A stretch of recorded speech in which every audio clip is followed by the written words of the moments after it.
Para a continuidade do interrogatório do senhor Eduardo Cosentino da Cunha, presentes nas partes, inclusive também lá em Rio Grande do Norte e Campinas.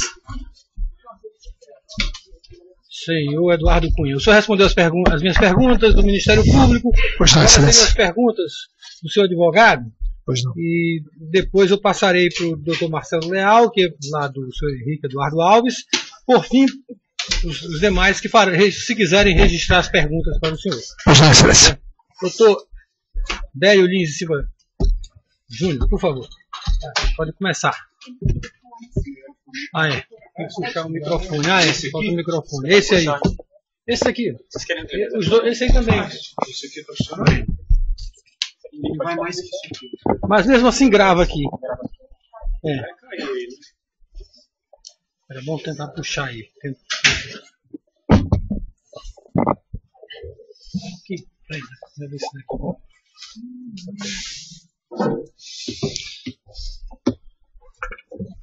daqui.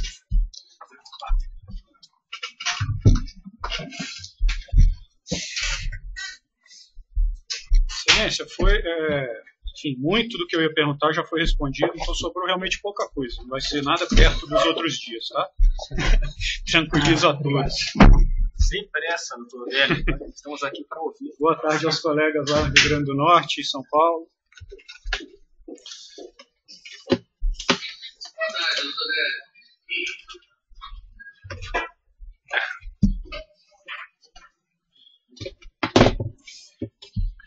Eduardo, eu vou começar esclarecendo aqui. O senhor já falou aí em Benedito Júnior, mas só esclarecer qual era a relação que o senhor tinha com ele.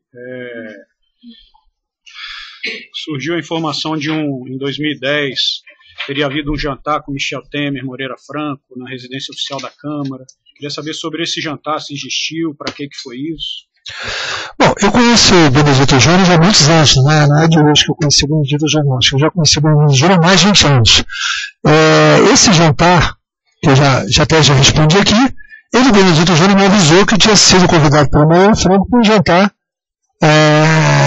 com o Michel Temer, na época era presidente da Câmara, e estaria o André de Souza também. E me avisou, perguntou se eu ia jantar, eu disse não vou jantar, não fui convidado, não tem porquê ir, e não vou jantar. Mas ele me informou que iria jantar. E depois me informou que a razão do jantar foi pedido de doação eleitoral. Houve um almoço no dia seguinte também? Aí no dia seguinte, uma coincidência, eu não sabia que ia ter, eu até falei isso aqui, eu cheguei na residência oficial da Câmara, não sei se eu não me recordo exatamente, acho que o Henrique estava comigo, mas eu não tenho certeza. Eu cheguei lá no fim do almoço, depois do almoço, estava acabando o almoço, e encontrei um outro cenário de almoço, só que ao invés de Benedito Júnior estava o Léo Pinheiro. Aí eu até sentei, conversei um pouco com o Léo Pinheiro ali, e ele me contou o motivo do almoço, que era um pedido de doação, e que ele tinha aquecido fazer uma doação para a campanha do PMDB nacional, fez até de 5 milhões, fez oficialmente declarada, sem problema nenhum, e fez a doação. Estava o André de Souza lá, o Moreira Franco, e obviamente o Michel, que era o dono da casa. Lá em 2011. Foi aí que eu vi, fui procurar saber, eu não conhecia o André de Souza. Depois eu fui procurar saber quem era o André de Souza, porque eu não conhecia aquele personagem, não conhecia. Não, mas eu vi nesse dia, depois eu acho que eu encontrei uma única vez, quando, numa reunião até que é relatada aí, não sei quem foi, se foi o Cleto ou quem foi, que acabou sendo feita no meu próprio apartamento, já o Fábio Cleto como vice-presidente, aí foi o Henrique, foi o Vacareza e levaram esse André de Souza, que queria dizer que ia pedir demissão do cargo dele, do conselho curador, sei lá o que ele tinha, e foi lá comunicar e foi agradecer, acabaram encontrando no meu próprio apartamento naquele momento. Mas eu não conhecia ali naquele momento. Vi, não conhecia, só cumprimentei, porque até relatado pelo Cleto aqui no depoimento dele, que ele participou de um jantar e que eu não estava presente, que é verdade, eu não estava presente, realmente se houve jantar eu não estava presente. Eu nunca jantei com o André de Souza. Tá, lá em 2011, quando Michel Temer já era vice-presidente, estava, enfim, havendo discussão de cargos, o Benedito Júnior passou para o senhor alguma informação sobre o Moreira Franco? Ele fez algum pedido? Não, o Benedito Júnior me falou depois, quando já estava instalado o governo da Dilma, ele me falou que, fruto daquela reunião, ele tinha feito uma doação eleitoral bastante relevante para o PMDB, através do Moreira Franco, e que essa doação, sei lá, não estava em torno, não entendi, pode ser que eu tenha enganado, alguma coisa em torno de 16 milhões que ele teria passado.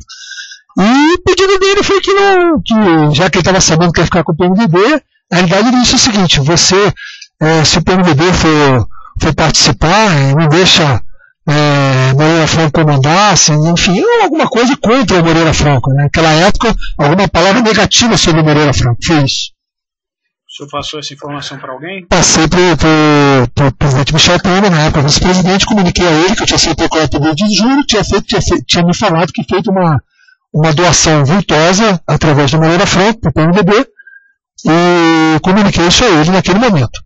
E ele teve que reação? Ele ficou muito constrangido, a reação dele foi uma reação de indignação, mas se tomou providência, não me comunicou a providência. Tá. Não sei se ele foi checar o Nego Moreira, não sei se ele checou e o Moreira negou, enfim, meu papel eu fiz, eu comuniquei, aí a partir daí não é comigo. Tá.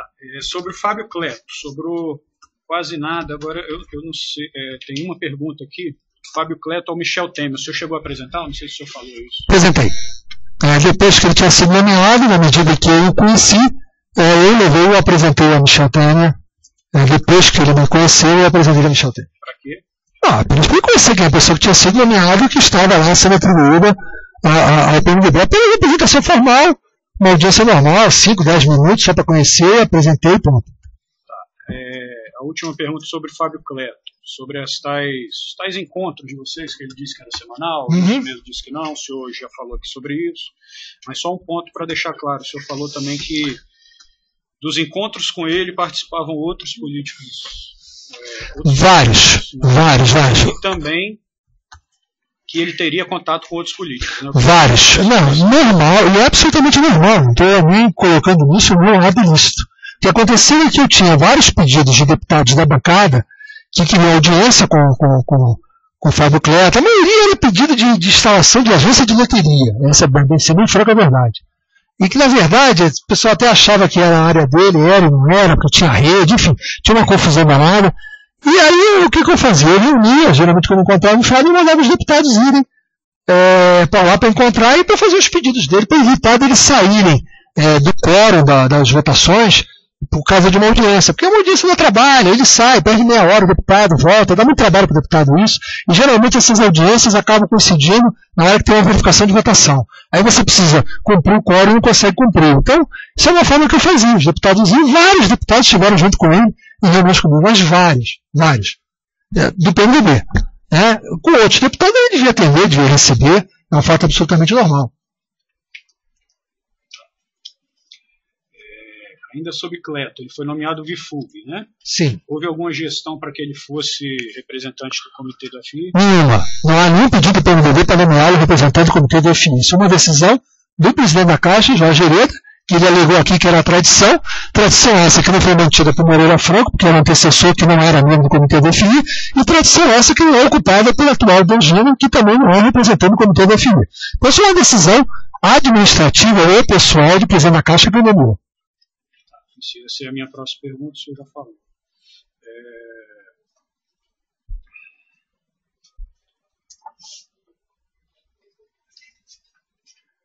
Os cargos abaixo do Fábio Cleto, eles foram indicados pelo PMDB? Nenhum. Pelo contrário, essa é a razão da grande disputa que houve até a tal conversa no gabinete do Henrique Alves quando ele era presidente da Câmara, que o Hereda foi, que a discussão ali era basicamente que o Fábio já tinha 3 anos que estava com o cargo lá e não conseguia nomear um superintendente que o Hereda não deixava. Então, na verdade, todos os cargos abaixo do Fábio Cleto eram de responsabilidade do PT e do seu Jorge Hereda, que era o presidente da Caixa, a quem cabia o ato de nomear ou demitir o superintendente. Ao Fábio Cleto só cabia, se eu não me engano, pelo regulamento lá, um escalão abaixo do superintendente, que ele poderia fazer, na minha opinião. Acho que era isso. Mas de superintendente, eu não adiantava você nomear um abaixo do superintendente, o superintendente era contra. Então, era uma situação absurda, era uma rainha da Inglaterra. Foram realizadas muitas reuniões sobre isso? Alguma reunião na presidência da Câmara? Não, o que teve sobre essa discussão de cargos foi essa reunião na presidência da Câmara. E em todo momento que houve encontro com eles, isso foi falado. Não foram muitos, não, mas isso foi falado. Não porque quisesse ou não nomear. A questão é a seguinte, ou você tem a vice-presidência e podendo dispor dela, nomeando as pessoas para formar a sua equipe, eu também não tenho. É melhor não ficar. Eu, por exemplo, não ficaria no carro que eu não pudesse nomear os meus assistentes de baixo para o meu trabalho. Eu não ficaria. Eu simplesmente sairia. Sobre uma das operações concretas aqui que a denúncia fala, Porto Maravilha, o senhor já falou, agora eu senti falta de algum comentário sobre o aditivo também que foi feito no Porto Maravilha. O senhor tem alguma coisa a falar sobre isso? Tem, posso falar com o maior prazer. Inclusive, o Benedito Júnior, no depoimento dele, disse que não houve nem pedido nem pagamento de aditivo. Até ele não reconhece. O que é uma coisa absolutamente estranha, né? Porque se ele diz que foi cobrado 1,5% do valor do projeto e o projeto Fábio Cleto não fez nada, no aditivo que ele efetivamente trabalhou, deveria ter cobrado, então. Qual é a lógica de cobrar do projeto e não cobrar do aditivo se fosse cobrar do projeto? Então, só por isso só, ele dizer que não teve nada no aditivo, que ninguém pediu nada, já mostra que está furada a premissa dele. Mas a verdade é o seguinte, com o aditivo, esse aditivo, ele se criou pela incompetência da Caixa. E hoje a gente vê, pela denúncia da ação conexa, onde tem o Vitor Hugo, a gente vê a razão pela qual foi criado esse problema. Por quê? Vou explicar por quê. A Caixa optou a prefeitura errou também, porque fez um leilão de lote único, deveria ter feito um leilão pulverizado, então o único comprador comprou os CEPACs e ficou com o monopólio das ações dentro do Porto Maravilha. E o que aconteceu? A Caixa adotou a política de fazer permuta, de não vender em leilão os CEPACs. Na medida que a Caixa fez isso, deu margem à propina, porque escolhi com quem ia fazer a troca e as condições da troca eram feitas em cada negócio.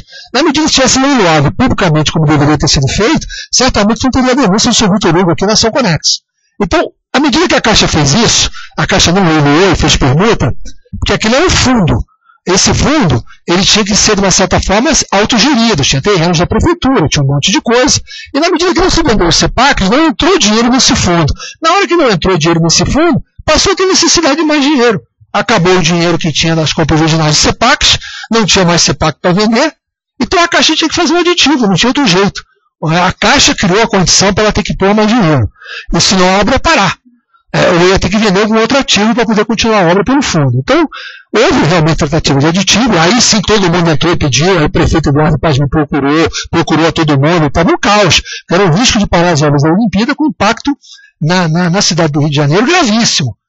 Então aí me demandaram, me procuraram, aí eu conversei com o Fábio Cleto, o que está acontecendo, o Fábio Cleto tinha se posicionado contrário, tinha dado um parecer contrário, não sei do que, aí me explicou qual era o problema era que tinha que ter uma autorização assinada do Conselho Curador de novo, o Ministério da Cidade tinha que aditivar orçamento, enfim, tinha uma confusão que não tinha danado lá, eu sei que, eu sequer tomei conhecimento que isso resolveu, mas que efetivamente até o fim de 2014 não tinha resolvido, depois de 2015 é possível que tenha resolvido, eu vou falar aqui que resolveu.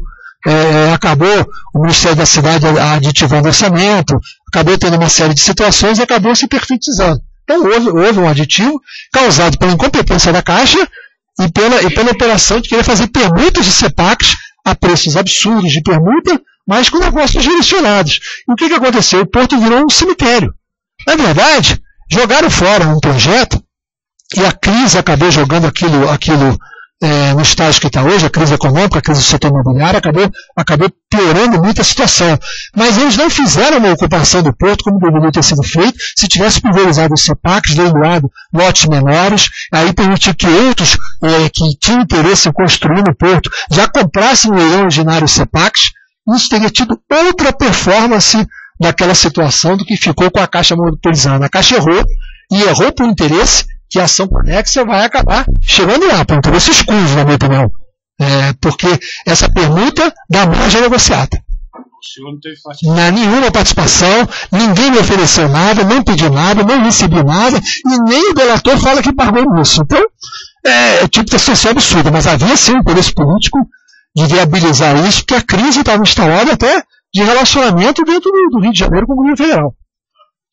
Projeto Nova CIP, o senhor tem alguma coisa a falar sobre ele? Nova CIP, pelo que eu tenho conhecimento, é aquilo que foi atribuído pelo delator com relação a Moreira Franco no Grupo Agostinho. No meu conhecimento eu já falei, a única coisa que eu fiz foi a audiência que me foi solicitada com o então vice-presidente Moreira Franco, e de lá eu tomei conhecimento. Só tomei conhecimento depois, como está aqui na ação, e pelo problema que esse projeto deu dentro do próprio conceito da carteira.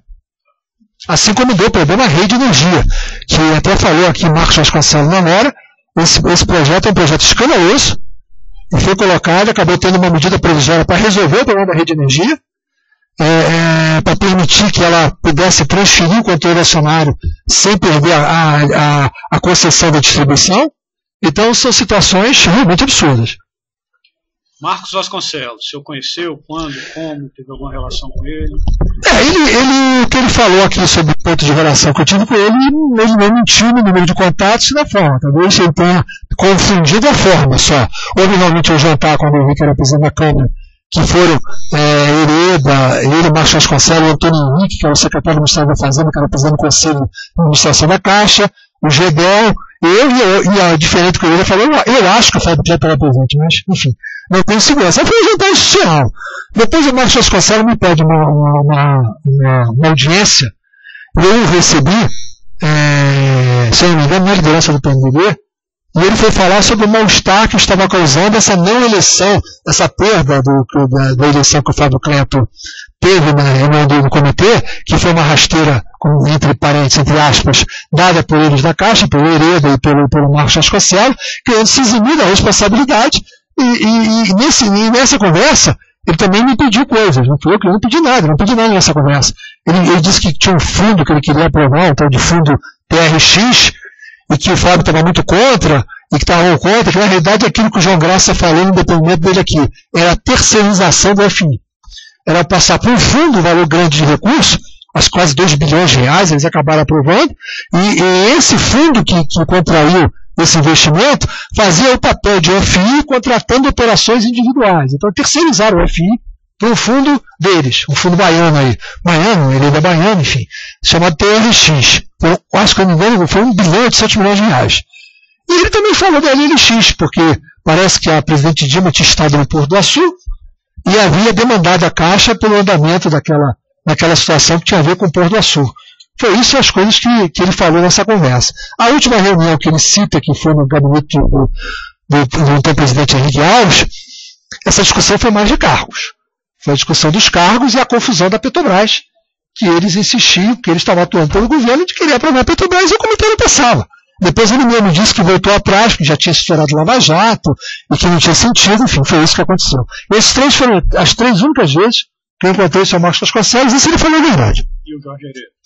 Jorge Hereda, eu tive 2 dessas 3 vezes o Jorge Hereda estava presente, tanto no jantar quanto na reunião na presidência da Câmara. Eu tive umas 2 ou 3 audiências com o Hereda, mas coisas normais de deputado. Acho que eu pedi para instalar uma agência na Caixa Econômica, num bairro que eu tinha muito voto, uma coisa desse jeito. 2 ou 3 bobagens que tem a ver com o eleitorado, nada mais do que isso. Nunca tratei nada com o Hereda. Sobre esses projetos aqui, nada com Hereda nem com Marcos Vasconcelos? Nada com Hereda nem com Marcos Vasconcelos.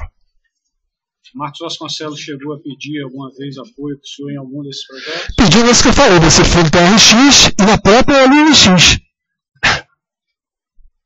E aí? Eu espero que podia até falar com o Fábio, mas que ele tinha a melhor condição de tratar isso, que não havia. Dizer para ele o seguinte: se ele achasse que o projeto não estaria andando, que não poderia andar, porque havia alguma oposição política nossa, isso não existia.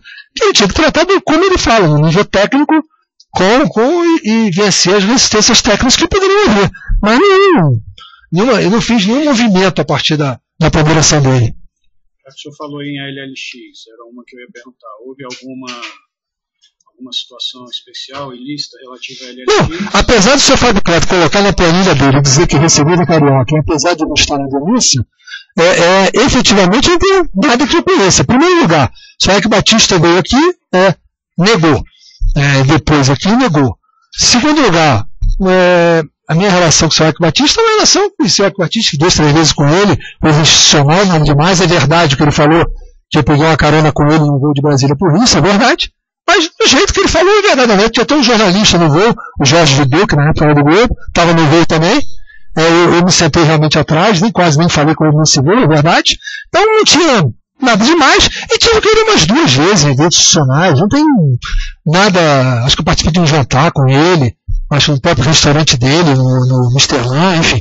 Uma coisa do gênero assim, mas nada demais. Não tenho não tinha nenhuma relação com ele, ele nunca me pediu nada, e eu nunca falei com ele. O tal encontro que o Margoto disse que teve em Nova York entre Lúcio Funari e Aica, os dois negam, não houve encontro, e na delação Lúcio Funari disse que quem pagou foi o Odebrecht, pelo Ike Batista, porque o Odebrecht trabalhava no Porto do Açu.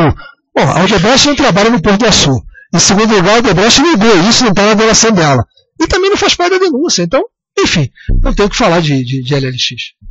Voltando um pouquinho no Fábio Cleto, já está esclarecida a questão das tais supostas contas, que ele disse que o senhor teria assumido, o senhor já negou aqui, enfim. Agora, só nesse ponto, que a denúncia fala em 300 lavagens de dinheiro, apontando essas contas aí como operações. Eu diria o seguinte, eu tenho para falar só o seguinte, obviamente que uma denúncia que foi feita não pela equipe aqui da VAR, do doutor Salvo, foi feita pelo Procurador-Geral da República, que fez uma peça política.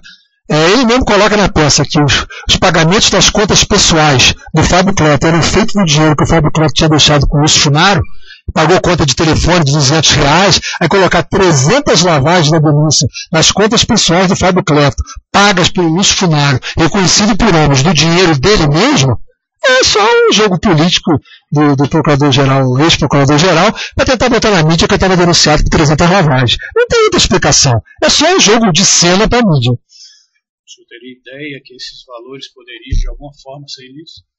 Primeiro que eu desconhecia as contas do Fábio Cleto pessoal, será que o Fábio Cleto pagou de conta? Sei lá se ele pagou 200 contas de telefone, cartão de crédito da mulher, a conta de luz, a conta de água, paga do dinheiro que ele diz que transferiu para o Funaro, para a conta do Funaro, do dinheiro dele que ele tinha no exterior. Isso é o problema dele com o Funaro. Agora, lavagem da denúncia que não é, com certeza absoluta não é. Sobre Eldorado. O senhor falou aí que teve com o Joesley junto com o Michel Temer, não é isso? Tive uma vez. Tive até mais de uma vez, mas antes desse processo, uma vez. Eles já se conheciam? O senhor que apresentou? Como é que... Não foi o que eu apresentei, não, já conheci. Para que vocês estiveram juntos? Eu disse, nessa vez que eu me referi, foi em 2012, foi durante a campanha de 2012, e que foi para falar sobre contribuição da campanha do Chalita, que depois ele acabou contribuindo com a campanha do Chalita, parece que eu acho que foi com 3 milhões, uma coisa do gênero, e pronto, somente isso.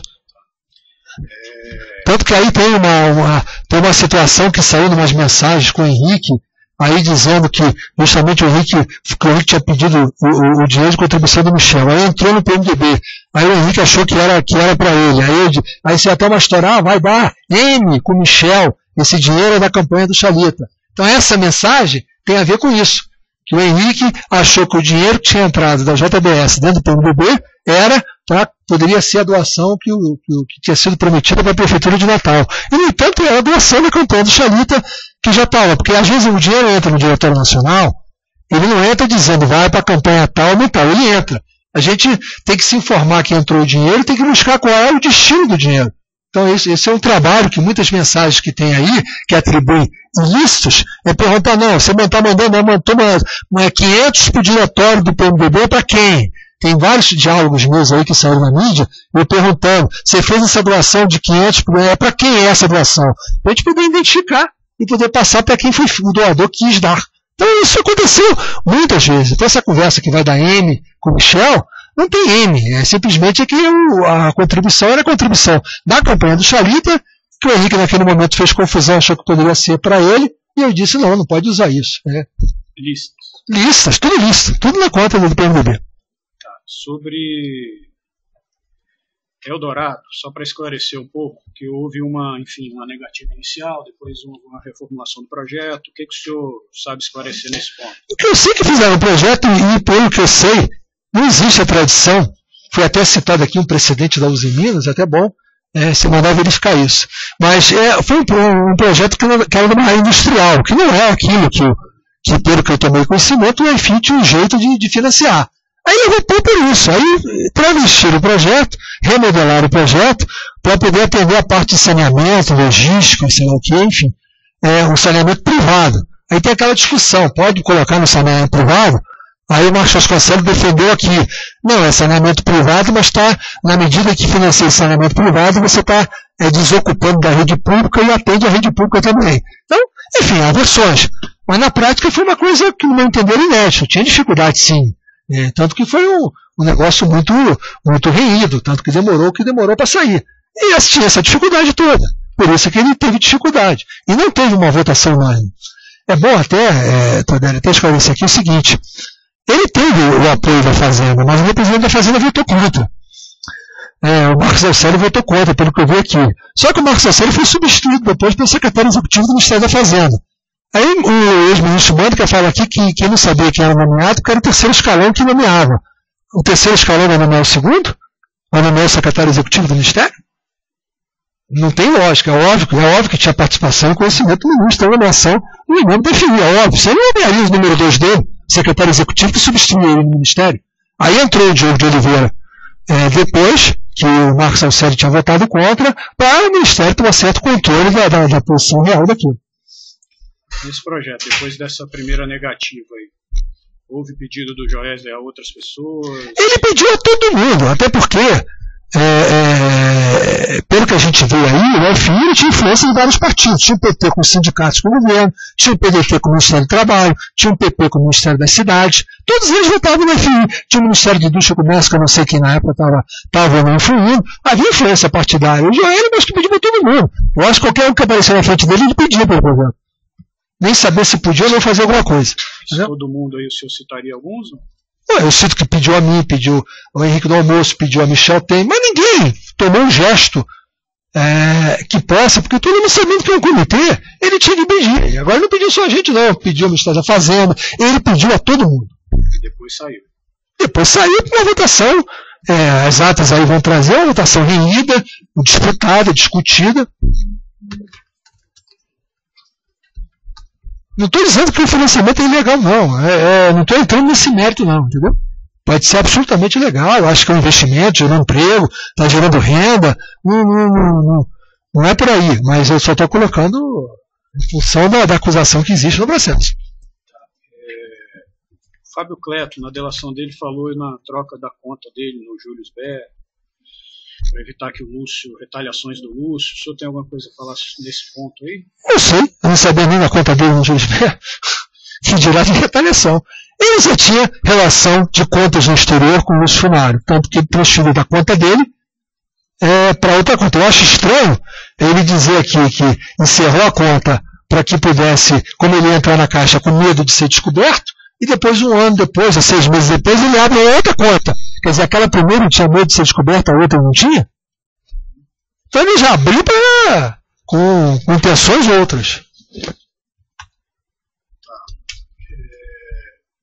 Esclarecendo aqui 2 ou 3 pontos em relação às perguntas que o doutor Anselmo fez para o senhor. O senhor falou aí que depois do impeachment o Fábio Cleto foi demitido no dia seguinte. Né? Dia seguinte, ou 2 dias depois. Sim. Você falou em retaliação. Sim. Era retaliação sobre Fábio Cleto? Era retaliação a Eduardo Cunha? Não, retaliação é PMDB. Foi demitido o presidente da FUNASA, que era do Michel Temer, foi demitido o diretor da CONAB, que era do Michel Temer, direto, gente da confiança dele.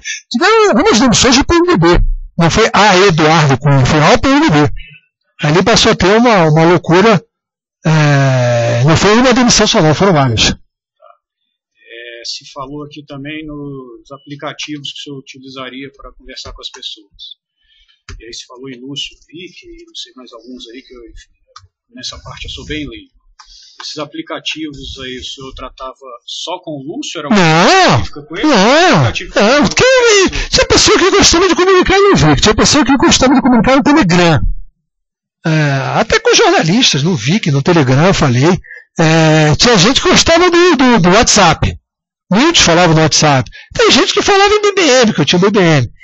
A diferença é que o Vic usava menos, porque era no iPhone, a linha do que ficava minha de iPhone era minha linha de Brasília, não era minha linha do Rio. E a linha que eu mais usava é do Rio. Isso a imprensa inteira sabe, quando queria falar comigo, ligava para o do Brasília e não atendia, ligava para o Rio e atendia.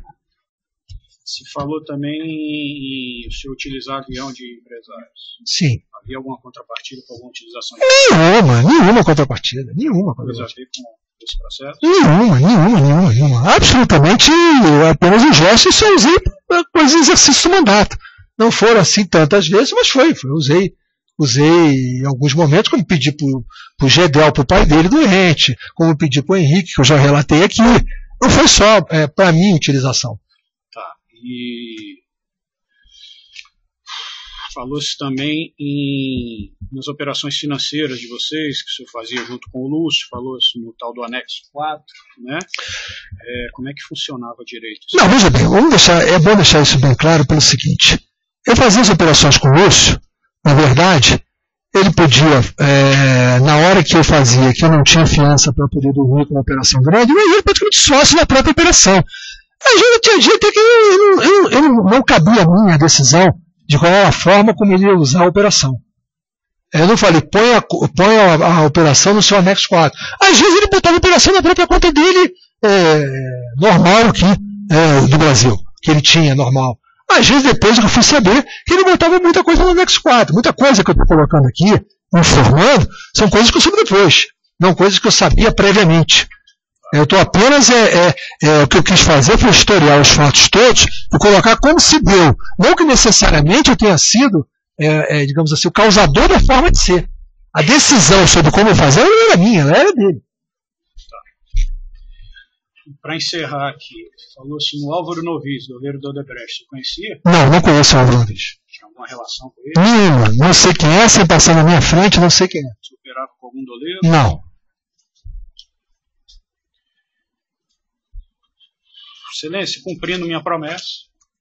Que bom. Então vamos terminar tudo hoje, viu?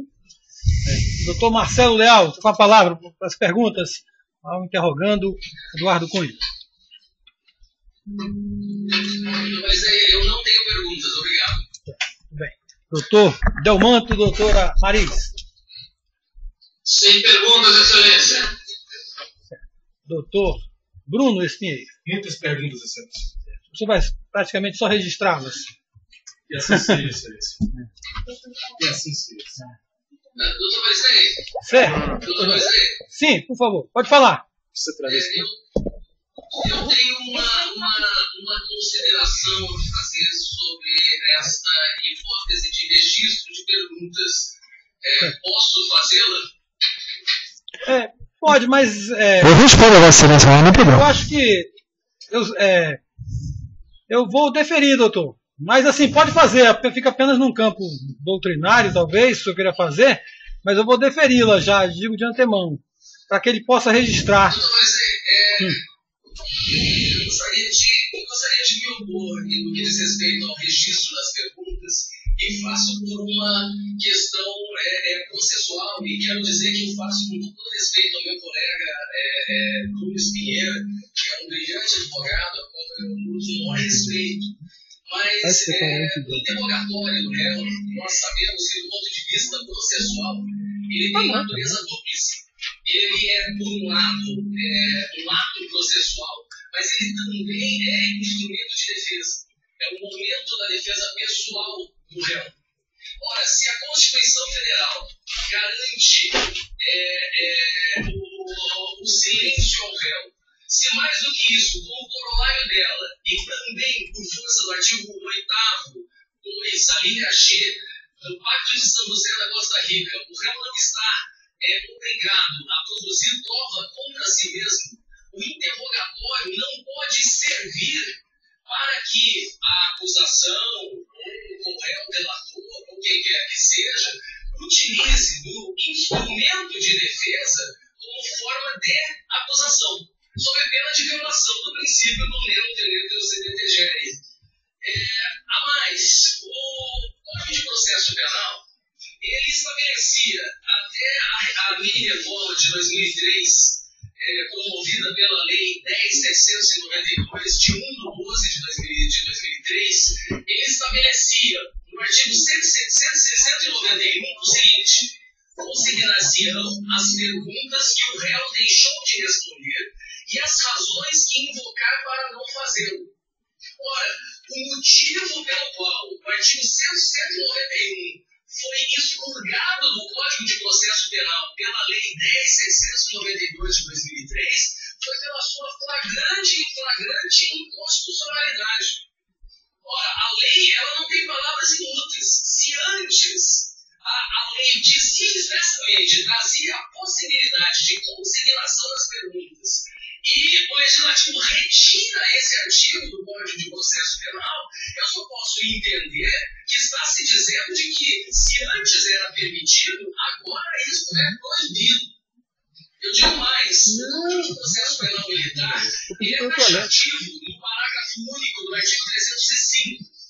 diz assim: considerar-se-ão as perguntas que o acusado deixar de responder e as razões que invocar para não fazê-lo. A doutrina inteira processual militar, ela se coloca no sentido da inconstitucionalidade desse dispositivo. Eu chamo a atenção, por exemplo, do professor Renato Brasileiro de Lima, que, comentando o mencionado dispositivo, ele afirma: os dispositivos do Estatuto Processual Penal Militar são claramente incompatíveis com o princípio do nemo teletro CDTGR. Se o acusado é titular do direito ao silêncio, do exercício desse direito não se pode extrair qualquer consequência que lhe possa ser desfavorável. Eu vou repetir: do exercício desse direito não se pode extrair qualquer consequência que lhe seja desfavorável.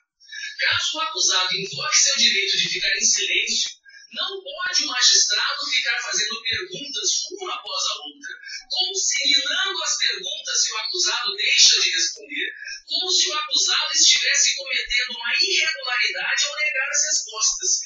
Isso poderia servir como forma de pressionar o acusado. E continua dizendo: além disso, como os registros das perguntas não respondidas e das razões arguidas pelo acusado não podem ser objeto de valoração pelo magistrado, deve ser suprimida dos autos qualquer menção a tais elementos, a fim de se evitar influência indevida sobre o convencimento do órgão julgador. Eu chamaria também a atenção para o artigo do professor Auri Lopes Júnior, que também se posiciona nesse sentido. E para não alongar demais, eu termino dizendo que o Tribunal de Justiça do Rio de Janeiro teve a oportunidade de apreciar essa matéria. E, na ocasião, testou consignado: correção parcial, homicídio, interrogatório, direito ao silêncio, silêncio parcial dos réus. Reclamante que postula a consignação das perguntas não respondidas pelos acusados por ocasião de seus interrogatórios. Impossibilidade. Liberdade de escolha quanto à estratégia defensiva a ser adotada pelo acusado. Direito ao silêncio em sua completa dimensão. Constituição Federal, artigo 5º, inciso 63, Código Penal, artigo 185 e também artigo 114 e 121. E aí diz: réus denunciados pela prática do crime definido no artigo 121, parágrafo 2º, inciso 4, na forma do artigo 14, segundo o âmbito do Código Penal, acusados que optam pelo silêncio parcial por ocasião do interrogatório, recusando-se a responder às indagações do Ministério Público. Possibilidade à luz de uma completa compreensão do direito ao silêncio. Proibição de que o silêncio seja interpretado em desfavor do acusado. Consequente vedação à consignação das perguntas não respondidas. De maneira, doutor Marisney, que com essas considerações, eu gostaria, apesar do senhor já ter se manifestado no sentido do referimento da consideração das perguntas, mas lembrando ao senhor que esse processo ele teve diversas idas e vindas por conta da implementação de habeas corpus, contra diversos atos processuais que podem atrasar a marcha deste processo, é que eu gostaria de formular um pedido no sentido de que seja indeferida as consignações das perguntas, com todo o respeito merecido, tanto à defesa do réu Lúcio Funaro, quanto ao brilhante advogado que o acompanha. São essas as considerações. Muito. Dois, né? Bem, doutor Marcelo, foram muito judiciosas as suas palavras, mas eu já tenho um entendimento no sentido contrário. Vejo que não há nenhuma violação ao direito de defesa, sempre garantir o direito, desde que não sejam constrangedoras, do inquiridor fazer as perguntas, ou seja, do advogado, né, da parte fazer perguntas para o corréu. Então eu vejo que não há nenhuma violação ao direito ao silêncio, ele mantém o silêncio dele, vejo que não vai haver prejuízo nenhum a essas perguntas, não há nenhuma vedação nem no Código de Processo Penal, nem na Constituição. Então eu acho que é até mais democrático que houve até referências ao corréu aqui, que o seu advogado faça as perguntas deixando-as registradas. Jamais vou interpretar o silêncio dele como desfavorável a ele, apenas dando direito à parte, ao corréu que foi mencionado aqui diversas vezes, a fazer perguntas para que ele possa, para que essas perguntas fiquem registradas de algum modo nos autos. Tá certo? Mas respeito à posição. Doutor Bruno Espinheira, por favor. Eu posso decidir tempo do toalete? Pode fazer as perguntas, não, só para eu... Não, o senhor tem que ficar aí, que ele tem que fazer as perguntas. Também aí já vai ser um desrespeito ao inquiridor. Excelência, antes das perguntas, se o réu está precisando ir ao sanitário, eu acho que é um estado de necessidade. Dá para esperar, segundo. Eu vou fazer uma introdução, né? Espero contar com a colaboração do Dr. Délio e do Dr. Marcelo. E, na verdade, há tempo suficiente antes da primeira pergunta que o réu possa ir ao sanitário. Não. Então, assim, ignorar esse arrazoado inicial é um direito constitucional que o assiste. Não responder, idem. Agora, não me deixar exercer esse direito, doutor Marcelo, o senhor me desculpe, mas o cenário que o senhor expõe do ponto de vista jurisprudencial talvez caiba num cenário que, na verdade, não condiz com uma realidade do século XXI. Então, eu já impetrei um habeas corpus contra a oitiva via Skype, que na realidade é algo a ser discutido, não tem nada pacificado. Talvez Vossa Excelência possa impetrar um habeas corpus e conseguir retirar dos autos as minhas perguntas. Agora observe o seguinte, durante toda essa instrução, Vossa Excelência não, que está mudo porque está com uma posição mais conveniente, eu acho interessante, o seu cliente não está no centro do furacão, no olho nas principais questões. O doutor Délio fez perguntas aqui, quase que do dia do batizado da filha do meu cliente, e eu obrigatoriamente me mantive silente, por entender que essa ampla defesa, ela é realmente, efetivamente, um cânone constitucional inafastável. Só que aqui, doutor Marcelo, está um advogado de defesa. Aqui não está o Ministério Público, nem o magistrado querendo consignar perguntas. Eu estou defendendo o meu cliente, que foi agredido. E se o senhor prestou atenção aqui, efetivamente, o meu cliente foi agredido. Então eu preciso desconstruir tecnicamente isso. Até porque o dever que ele tem para com a justiça é de falar a verdade. Enquanto que o senhor Eduardo Cunha e o seu cliente não têm esse dever. Portanto, por igualdade de armas, ele precisa ter voz. Ou vai ficar a última palavra nesse sentido? O Ministério Público não está fazendo consignar perguntas que não foram respondidas. O juízo, muito menos.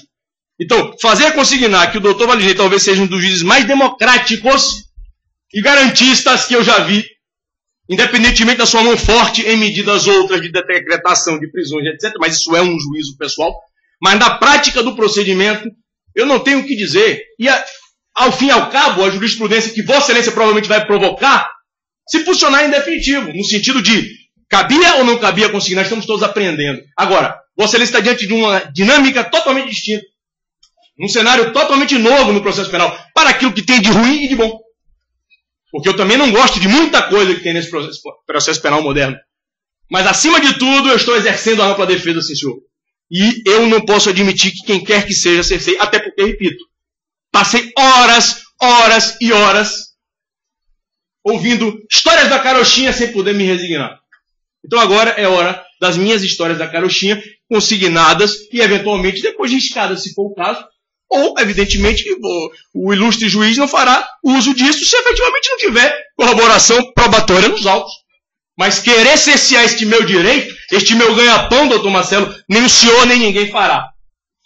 Tá? Então, Excelência, feita essa observação introdutória, muito importante. Só uma questão de ordem, a gente precisa... Bom, ele está só... Abuso de nada também. Dizer apenas que eu fiz uma consideração técnica processual, já foi indefinido. Meu respeito, doutor Marcelo, seguirá írrito por Vossa Excelência. Meu respeito, Vossa Excelência, seguirá írrita. Írrita não, afastada. Írrita não, porque vai ser nulo. Jamais. É uma questão técnica que eu levantei. Perfeito. O doutor vai querer falar também. O doutor Bruno sabe muito bem que eu respeito demais e temos amizade além disso. Sai daqui, toma cerveja, sem problema nenhum. Só queria... para não ter que ficar atrapalhando a ampla defesa e eventualmente precisar interromper, só queria lembrar que o momento é de registrar perguntas. Né? Me preocupou apenas uma coisa que o Dr. Bruno falou, no sentido de que vai fazer uma introdução e contar histórias da carochinha. Velho, a história da carochinha, na verdade, veio do outro lado da mesa, mas o que eu quero dizer é o seguinte, não, veja bem, o senhor vai me perguntar. Desculpa, Vossa Excelência vai me perguntar. Vossa Excelência falou por horas e agora vai me permitir falar, ou não vai? Eu pensei que não era. Porque até acusado de dobradinha com o Ministério Público, por Vossa Excelência, eu fui aqui. Ué, a defesa de Lúcio Funari aqui, quem corporifica? Quem entregou o bilhete? Que bilhete? O bilhete para o Ministério Público. Ninguém entregou o bilhete. Quem entregou o bilhete aqui? Tá bom. Ué? A única coisa que eu queria registrar... Doutor Délio, olha, veja bem. A amplitude de defesa tem limite. Não vai me deixar falar. Não vou deixar, não. Na hora que o senhor disse que eu entreguei bilhete ao Ministério... O senhor viu eu entregando algum bilhete ao Ministério Público? Ficou uma dúvida aqui. Eu sou a defesa do Lúcio hoje aqui. Hoje sou. Aliás, eu vou querer saber do seu cliente quem é a defesa do Lúcio que tentou operacionalizar uma parceria de delação. Porque, neste momento, eu sou a defesa do Lúcio. Colocar a palavra na minha boca e não vai... Não, na sua não. Eu quero ouvir aqui e perguntar. Bom, o senhor vai permitir eu continuar? Se o senhor me permitir acabar. Tá, então o senhor termina. Tá? Então, Excelência, para concluir, eu queria apenas lembrar que é o momento de registro de perguntas, apenas. Então, caso o doutor Bruno vá além disso... Como o senhor ia fazendo a introdução na pergunta e a razão final na pergunta, doutor Délio? É isso que eu não posso fazer? É isso que eu não posso fazer? Ah, isso eu posso. Isso eu posso. Ainda bem que o senhor permite. O senhor vai me deixar acabar? Não sei. Então, Excelência, era isso que eu queria registrar. Eu gostaria, inclusive, do auxílio do Ministério Público nisso, porque mais do que acusador, ele é fiscal da lei. Né? Então, o senhor está pedindo ajuda ao Ministério Público? Não sabe lidar com um advogado de defesa horizontalmente, está precisando de ajuda ao Ministério Público? Não entendi esse pedido do auxílio ao Ministério Público. Eu juro que eu não entendi. Doutor Délio. Agora o senhor percebe, Excelência, a estratégia diversionista. Quando veio depor aqui o meu cliente, as centenas de milhares de perguntas foram respeitadas, ainda que na minha leitura, 99% totalmente alheia a tudo. Mas ainda assim, na hora que eu tento me concentrar, eu sou desconcentrado. Na hora que eu tento exercer um raciocínio lógico, eu sou desconcentrado. Isso é uma estratégia. Eu lamento, é uma estratégia. Agora você não vai ser interrompido, doutor Bruno. Você pode começar a fazer perguntas. Isso é uma estratégia. Isso é uma estratégia. Ele colocou... Poxa, doutor Délio, eu vou poder fazer o meu também, porque assim como o senhor sustenta seus filhos, eu sustento o meu. O senhor vai me permitir trabalhar? Eu agradeço rapidamente. O Ministério Público. Bem-horadamente. Uma questão de ordem, acho que para ficar com um consenso aqui, acho que o doutor Bruno fará as perguntas. Como é direito do senhor Eduardo Cunha, ele irá responder. Se não responde no caso. Não, eu não vou responder nenhum. Pode conseguir na todos, mas não vou responder. Não importa. Mas é direito do senhor Eduardo a cada pergunta dizer. Não, eu já estou dizendo antemão, eu não vou dizer agora. Eu já estou dizendo que eu não vou responder nenhuma, mesmo que seja incorporada, seja pelo juiz ou pelo Ministério Público, a mesma pergunta eu não responderei.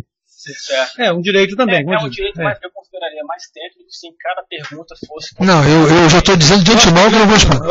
Eu não vou fazer esse papel de... A ampla defesa há um monopólio de um dos lados. Eu não posso falar. Começando, sem interrupções, vamos lá.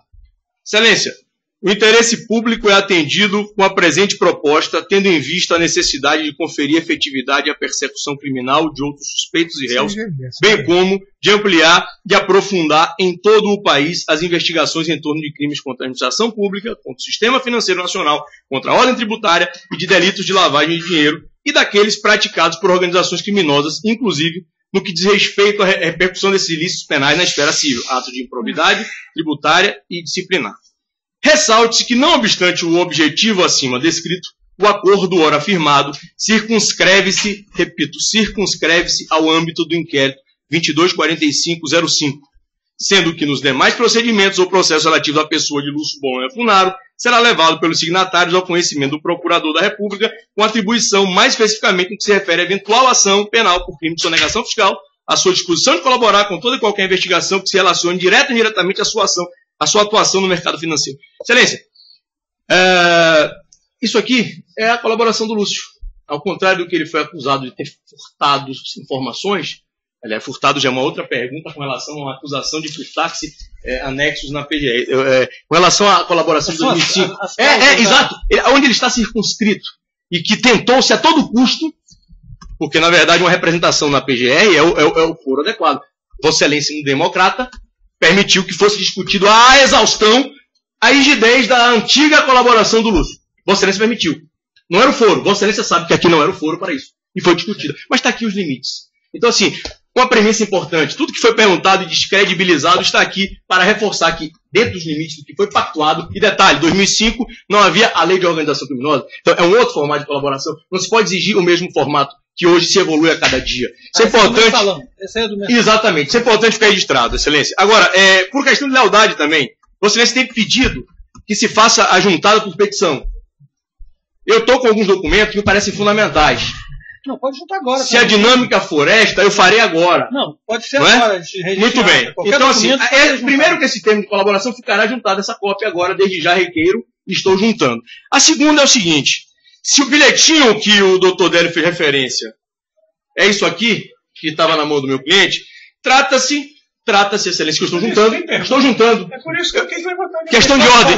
Antes de não comecei as perguntas, eu estou juntando aqui documentos. Ele não está fugindo, ele está... Eu estou juntando documentos, excelência. Excelência, pode trata-se aqui de um bilhete que está na mão, entregue pelo senhor Eduardo Cunha ao meu cliente Lúcio Funaro, com uma conta na Suíça do senhor Fábio Cleto, anotada em lápis. Faço questão de juntar os autos para os fins de direito, inclusive questionar-se a veracidade disto. A cópia que está na Polícia Federal, entrega para alguém especificamente já?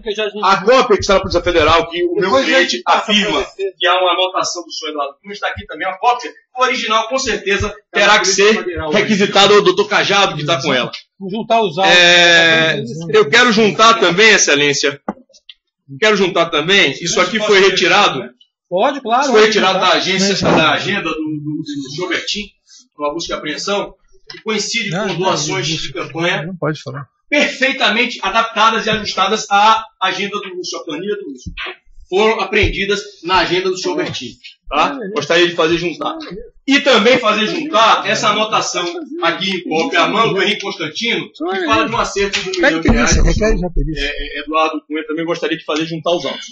Por fim, não é cabeça de bacalhau, mas aqui está a famosa carta de demissão em 2 vias, assinadas no original do senhor Fábio Cleto. Os documentos estavam em poder dele, o senhor está juntando agora, né? Juntando agora, excelência. E se precisar de qualquer original que não esteja na Polícia Federal... Isso aqui, Vacareza, tem o quê? Isso é da agenda do senhor Bertin, que foi apreendida. 2010, né? Eu arrecadei com o MDB. Muito bem. Agora vamos às perguntas, excelência. A primeira delas é a seguinte. A primeira delas é a seguinte. Eu pergunto ao senhor Eduardo Cunha se efetivamente ele mantém a afirmação que fez de que o meu cliente, ou qualquer das suas empresas, deve uma fortuna, porque ele é um mau pagador, ao Banco Próspero. Família do ex-deputado Albano Reis.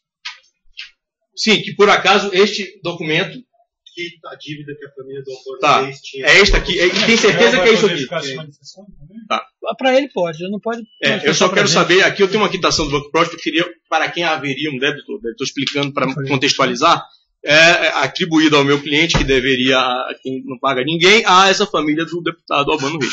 E aqui está um termo de quitação da diretora deste banco sobre esta dívida. Então, assim, eu gostaria de juntar, inclusive, também, totalmente alheio aos autos, como 90% que foi debatido, infelizmente, aqui até então, mas eu faço questão de juntar, o original está com o Lúcio, se alguém for impugnar essa cópia, nós juntamos uma original para ser reconhecido aqui, inclusive daqui.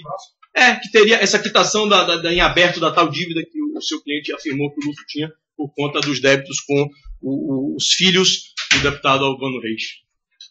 Né? Muito bem. Então, seguindo.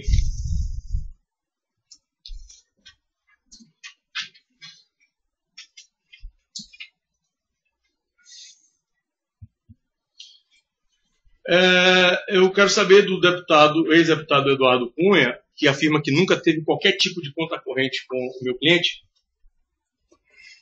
como é que se davam as reconhecidas operações em bolsa por eles, efetivamente desenvolvidas durante um bom tempo, e sem essa conta corrente, como é que isso se efetivava? Como é que alguém compensava o quê ou combinava o quê com quem?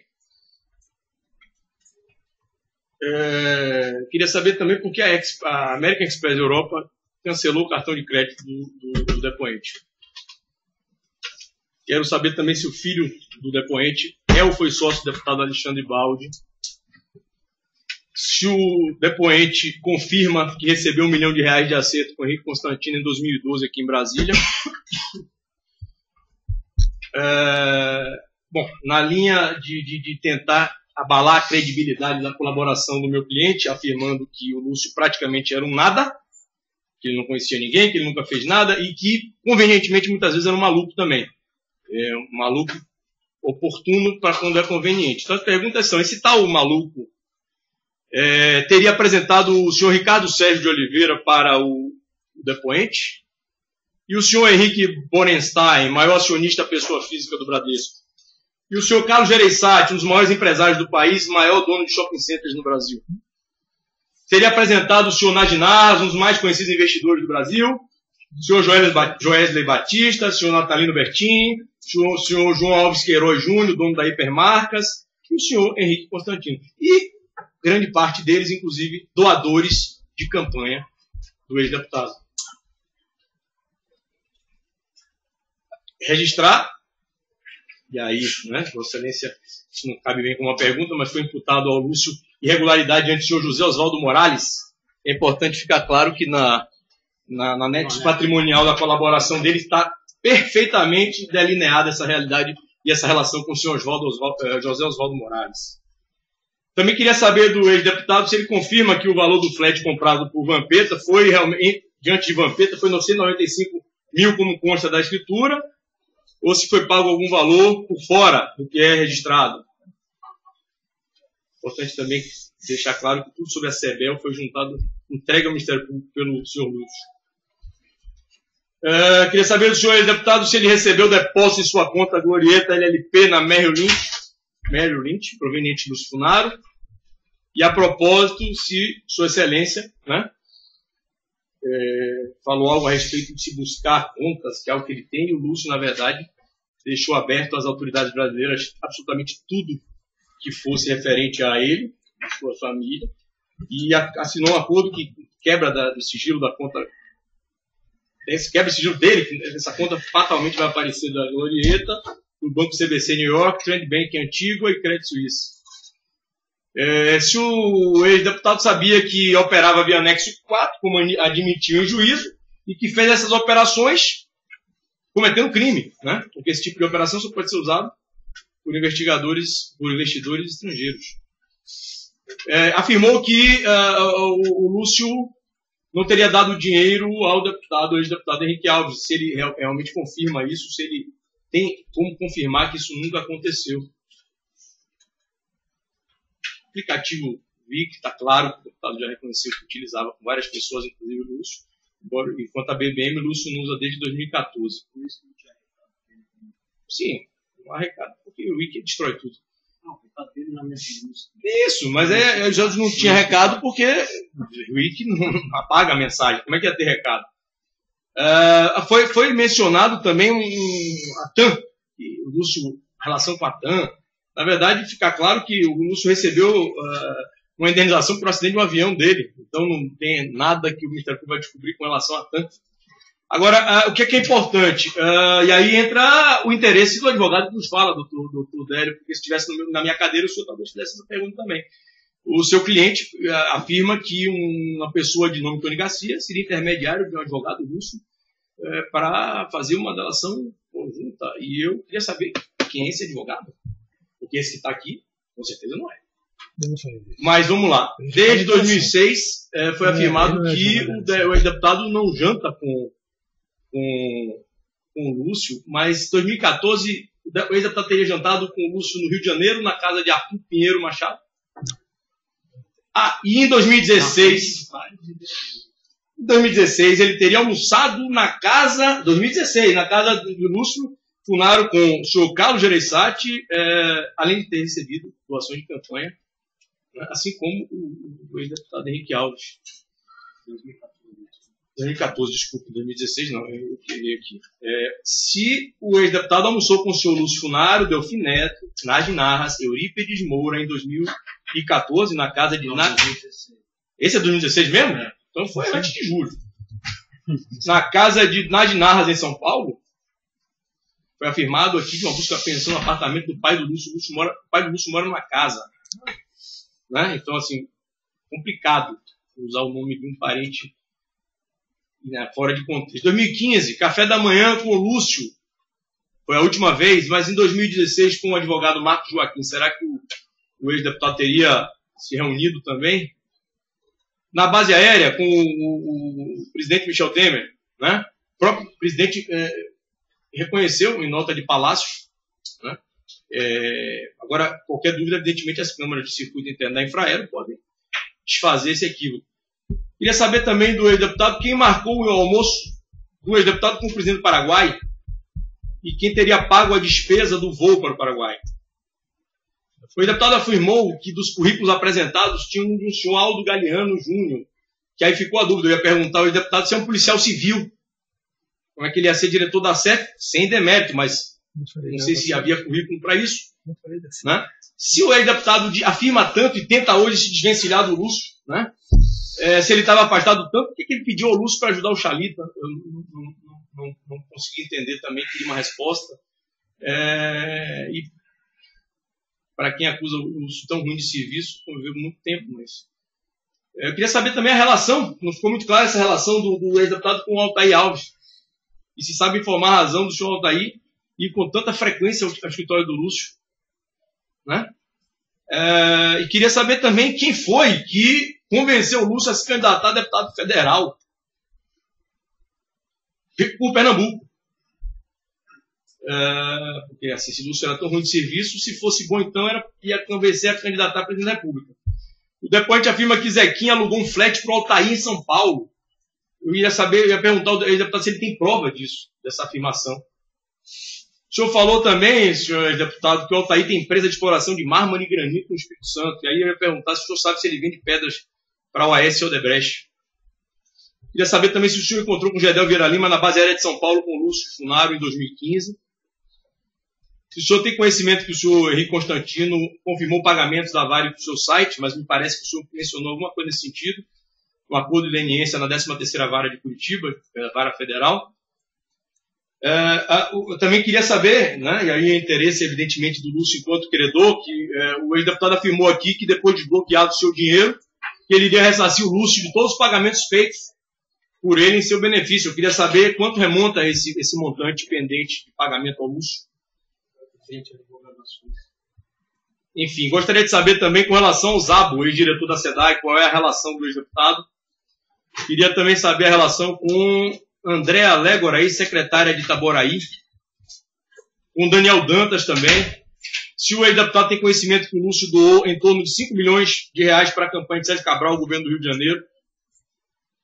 Ia perguntar também quem fez a defesa técnica na CVM do ex-deputado, se foi o advogado do Marcos Joaquim. Ia perguntar também, já estou perguntando, qual a sua relação com o Gonçalo Torrealba e com o falecido Edson Godoy, com o André Esteves. E aí, como são várias perguntas, ela vai numa só, Excelência. André Esteves, Benjamin Katz, Ricardo Andrade Magro, Wilson Quintela Filho, Marcos Magalhães Pinto, Natalino Bertin, Joel Batista, Edson Torres, Norton, ex-secretário do Ministério do Turismo, Gustavo, pessoa vinculada a saque de dinheiro com Altair para Gedel, se já utilizou-se do avião do Grupo Bertin, quem pagou, se ele pagou, se utilizou-se do avião do Grupo JBS, se ele pagou, se utilizou-se do avião do Grupo Constantino, se ele pagou, utilizou-se do avião e helicóptero do senhor Lúcio Funaro, quem pagou, se alguma vez comprou diamantes do diamantário israelense Corgut Baruch, se utilizou-se do helicóptero do Grupo Libra, ou de Gonçalo Torrealba, não sei. Se viajou a Barbados com Gonçalo Torrealba. Quantos veículos, isso aí foi bem discutido, quantos veículos comprou na concessionária Alto Miami em São Paulo e como pagou? Se o Lúcio emprestou 30 milhões de reais ao ex-deputado, como o Joel narrou em sua delação, a gente não sabe se tem credibilidade ou não a delação do Joel. Tem comprovante de pagamentos das compras de seus veículos? Quem apresentou Fernando Cavendish a Valdemar Costa Neto? Por que Lúcio Funaro efetuou o depósito na conta do seu filho? Até que ano o senhor operou o anexo 4 de Lúcio Funaro? Utilizava-se do serviço da agência de viagens de Maiorca? Quem pagava as faturas? Teve faturas dessa agência pagas por Lúcio Funaro? E aí, enfim, costuma fazer depósito de dinheiro na conta do seu filho. Eu ia perguntar se não tem transferência bancária, que hoje em dia é mais moderno, mas essa pergunta é relevante. Afinal, o senhor pagou alguma parte na compra do apartamento do Vampeta? Não pagou, não ficou claro? O senhor conhece o Benedito Júnior, tem negócios com ele, Léo Pinheiro tem negócios com ele, Otávio Azevedo tem negócios com ele, José Antunes Sobrinho tem negócios com ele, Conhece o senhor Reginaldo, diretor regional da Oeste do Rio de Janeiro? Conhece o senhor Bruzi? Teve negócios com a SEDAI e com ele? Qual é a sua relação com o Henrique Constantino? Qual o número de newspaper viewers do seu site diariamente? Solicitou o aluguel de um helicóptero para a campanha de 2014 ao governador de Henrique Alves para Lúcio Funaro? Quem pagou? Qual a origem?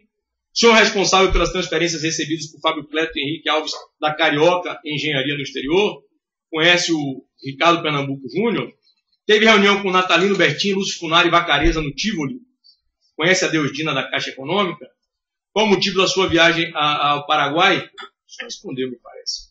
Conhece o senhor Ike Batista, o senhor Paulo Tupinambá, tem alguma operação com ele? E o Fernando Reis, operação? Álvaro Novis, Álvaro Teixeira de Mello, Wellington, funcionário do gabinete de Henrique Alves, Pedro Moreira Franco, Silvano Bernasconi, conhece Ricardo Luiz Peixoto Leal, conhece João Camargo? Qual a sua relação com José Seripieri Júnior da Qualicorp? O senhor teve uma reunião com Henrique Meirelles, Lúcio Funaro, Marcos Magalhães Pinto, Joesley Batista na sede do grupo JIF para falar sobre fundo de compensações de variações salariais?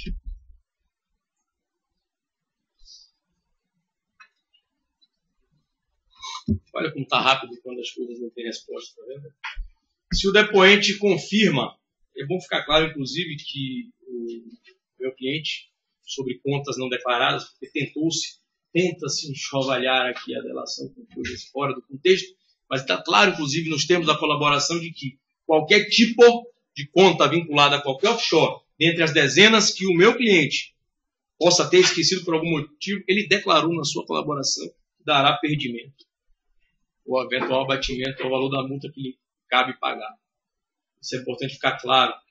Agora, uma pergunta importante: quem cuidava das empresas com a Gol, ou melhor, das empresas do ex-deputado no relacionamento com a Gol e suas coligadas? Se era o próprio deputado ou se tinha alguém da sua confiança que o fazia? E eu acho que é uma pergunta crucial, porque aí coloca-se em xeque instituições da República e o meu próprio cliente, né? Eu queria saber do depoente se ele confirma a afirmação que fez a imprensa de que o meu cliente teria, ele falou roubado, mas tecnicamente seria furtado, né? Os anexos do ex-deputado, não é? E aí isso remete a uma cumplicidade com a PGR. Queria saber se o ex-deputado confirma a sua afirmação na imprensa. Isso acho que é muito importante. Excelência, não vou fazer mais perguntas, quero apenas ter alguns requerimentos aqui, que, repito, deixamos ao final. Já foram juntadas, mas essas aqui podem ser feitas ao final, e eu agradeço a paciência de Vossa Excelência. Muito bem. Então nós encerramos aqui. Eu quero fazer... Pode falar. Agora eu quero terminar com os pontos da minha autodefesa, as quais eu entendo que possam ter sido cobertos pelas perguntas do meu advogado, do Ministério Público, de Vossa Excelência. O advogado do todos já terminaram. Marcelo Leão não vai fazer perguntas. Marcelo Leão já não vai fazer perguntas. Bom, Excelência, vamos lá. O senhor Fábio Cleto, ele relatava uma coisa importante, que as carteiras, está na sua delação, que as carteiras administradas tinham só ata. A maioria não havia nem reunião. Quando havia reunião, era conjunta. Não cabia pedido de vistas. Ele, Fábio, era um voto em 5 do Conselho da Vifug, além dos 5 votos do Conselho da Viter, que já decidiu o resultado. Isso é muito importante, que muitas vezes ele falava, isso ele falou várias vezes comigo, que só havia ata, a ata já pronta, já tinha sido votada, já tinha ata. Então, na realidade, muitas vezes nem reunião tinha. E quando tinha, eram os conselhos em conjunto. Por quê? Não tinha sentido você ter 4 votantes dos 2 conselhos, só alterar o vice-presidente, e você fazer 2 reuniões em 2 dias. Então, eles faziam conjunto.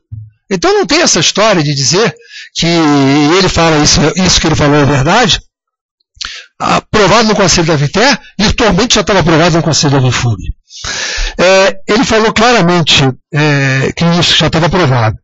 Bom, isso que eu falei, os partidos já tinham influência na FIA, a questão do Môntega, terceiro escalão. Bom, Fábio Cleto, na delação dele, ele fala que tinha conta Lastal no Júlio Bar, que obviamente, vou pedir ao meu advogado que requeira a perícia do papelzinho, porque estou disposto a, quiser acolher meu exame grafotécnico imediatamente aqui, eu já cedo, para que faça o exame grafotécnico e que faça uma perícia para verificar que não é nada escrito por mim que aí esteja. Quero deixar isso bem claro, que eu não posso aceitar um papelzinho na lápis escrita e colocada aqui no processo nessa hora, eu faço questão absoluta de fazer a perícia para configurar que não é escrita por mim. Ele tinha uma conta, inclusive, na corretora Vitor Boleiro no Uruguai. E ele falou na delação dele que fechou o Uruguai, recebeu o cheque e trocou com o Boleiro por dinheiro vivo. Então, ele devolveu o dinheiro? Cleto fala que brigou com o Funari, vários diálogos por mensagem, como eu já falei, incluindo o pagamento do aluguel. A tal carta de demissão que foi entregue aqui já foi assumida aqui a autoria pelo seu Funari, aguarda por ele, que disse que não entregou a ninguém, e disse que a sua ideia era publicar na imprensa, e qualquer neófito sabe, Excelência, que uma carta dessa, dirigida ao líder do PMDB, não tem qualquer valor. Qualquer pessoa com mínimo de conhecimento, se fosse fazer uma carta dessa, ou faria o ministro da Fazenda, ou o presidente da República, ou o presidente do Conselho da Caixa.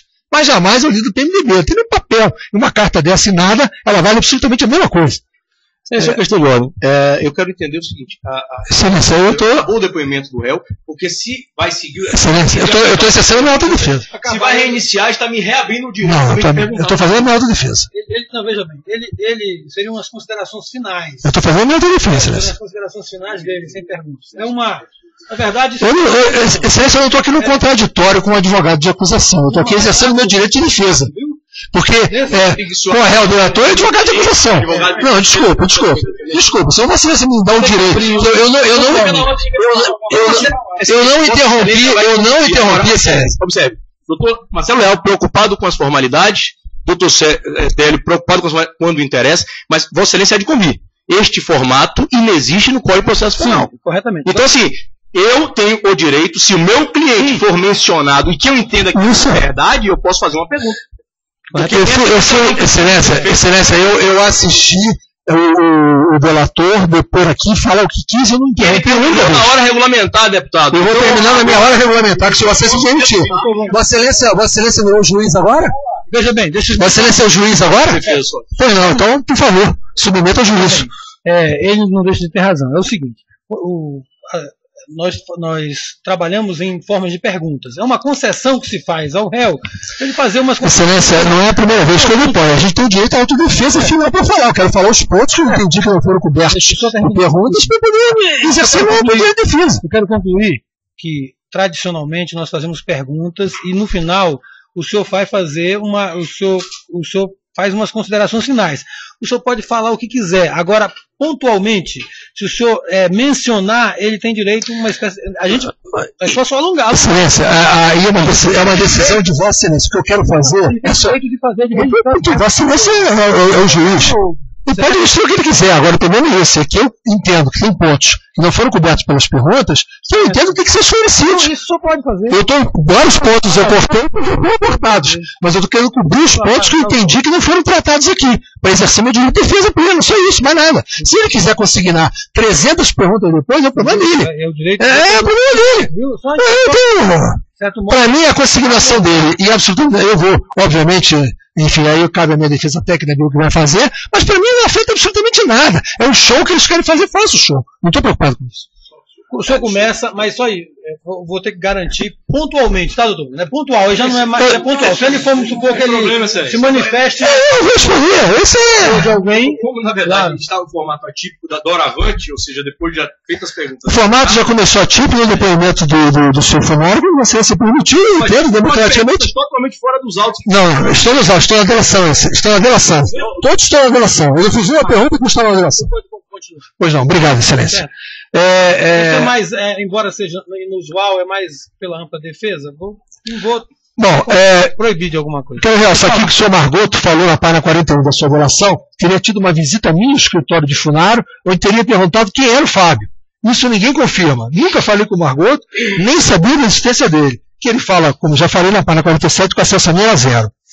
O alegado pedido de vistas no comitê do FI, ele só foi possível a partir da alteração do regulamento em 2014, pedida pelo conselheiro João Graça, conforme seu depoimento e confirmado pelo Luciano imediato no seu depoimento. Mas, porventura, a requisição do regulamento vai poder mostrar desde quando foi permitido. Antes de 2014, ou seja, 3 anos depois do seu Fábio Cleto estar lá, não era permitido o pedido de vistas.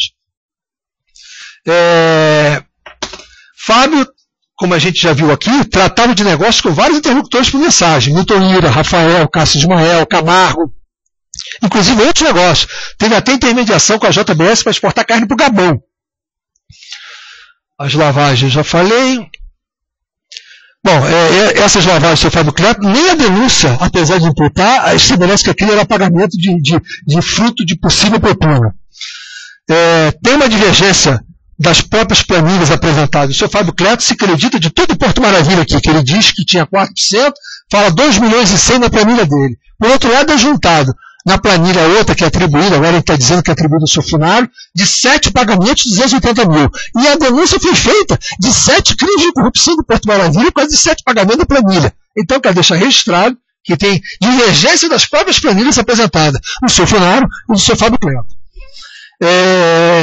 Bom, vou voltar a falar apenas uma única coisa sobre a conta no exterior, que eu já disse que estou pedindo ao meu advogado para peticionar e entregar o perdimento. Não tem qualquer conta glorieta, como eu falei aqui. Em 2005 ela foi encerrada, foi um período 3. E se alguém outro que fez depósito, que prove. Eu quero a quebra do sigilo da conta glorieta. Aliás, eu pedi isso na apelação do TRF4, que se transceda toda a quebra de sigilo da glorieta, porque eu quero, inclusive, comprovar a origem do que estão discutindo lá de possível origem. Então, eu estou pedindo a quebra do sigilo da glorieta. Se vai ser esse conceder e vier, vai ser muito bem-vindo da parte da defesa.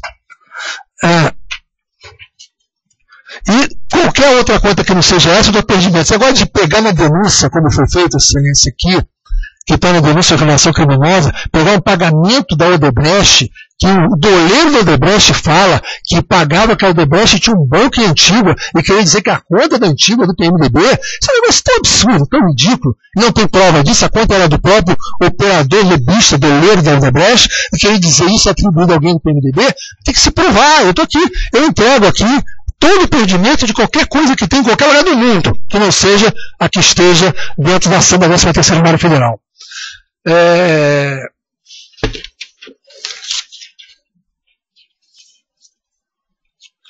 Moreira Franco, no depoimento dele, falou uma coisa muito importante. Ele disse que a atribuição dos conselhos da VIFUG e da VIFE eram diferentes. Que a VIFUG tratava apenas do enquadramento da operação e a VITEC tratava do conteúdo dos projetos no seu conselho. Ou seja, cabia a VIFUG apenas dizer se aquela operação ia ser enquadrável ou não, mas quem analisava o mérito da proposta era o conselho da VITEC. Isso tem um impacto nesse processo, porque a aprovação ou não de qualquer proposta da carteira administrada, ela se dá em conteúdo pelo conselho da VITEC e não pelo conselho da VIFUG.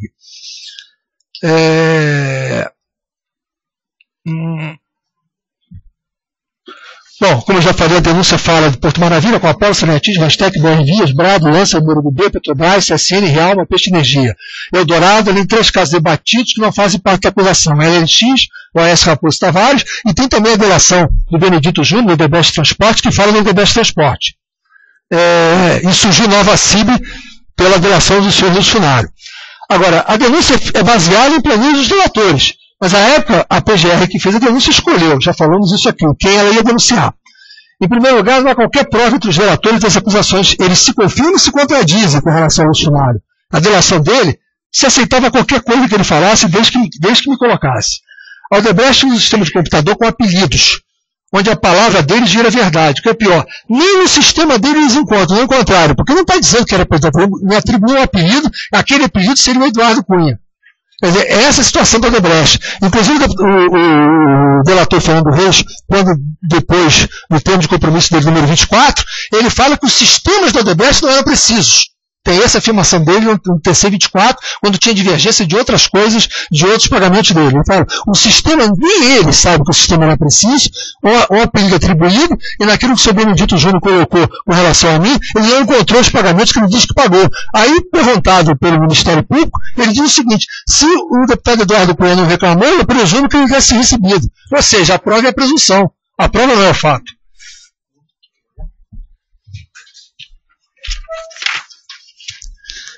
Outros falam, bom, tem um deles que fala que tem 110% de certeza dos relatores que o entregava a Michel Temer. Certeza baseada em quê? Na palavra de um delator reincidente no crime? É muito fácil acusar sem provas. Cadê a prova que eu indiquei alguma coisa do Sr. Ricardo Pernambuco? A delação do Margot é uma piada. Cleto delata, e a única prova que ele tem é o recebimento na conta dele, que já estava denunciado na medida que o Ricardo Pernambuco já tinha delatado. É a única prova que o Cleto tem. É a conta dele que recebeu o dinheiro do Sr. Ricardo Pernambuco. Moreira Franco, como eu já falei, um detalhe, quando o Moreira Franco saiu da campanha de 2010, isso faltou até para complementar uma pergunta do Anselmo, não faltou na hora, ele assumiu a Secretaria de Ação Estratégica e o Ministério, ele acabou virando ministro, depois ministro do governo Dilma. E aí o Joaquim Lima, ele conseguiu que ele ficasse como vice-presidente de tecnologia. A única iniciativa do Moreira Franco. Como ministro, o Joaquim Lima ficou como vice-presidente da Caixa, continuou, mas foi para a vice-presidência de tecnologia. Então, além daquele quadro todo que falou, tem o Joaquim Lima que continuou como vice-presidente de tecnologia por influência, ascensão, enfim, do próprio Moreira Franco. Moreira Franco, além de mentir no depoimento dele aqui, que nunca tratou de doações eleitorais, mente também quando só conheceu o Léo Pinheiro em 2013, quando era ministro da Aviação Civil, porque eu testemunhei o almoço em 2010 que ele estava com o Léo Pinheiro. Então ele não pode dizer que só conheceu o Léo Pinheiro quando era ministro da Aviação Civil em 2013. Mentiu, e eu sou testemunha da mentira.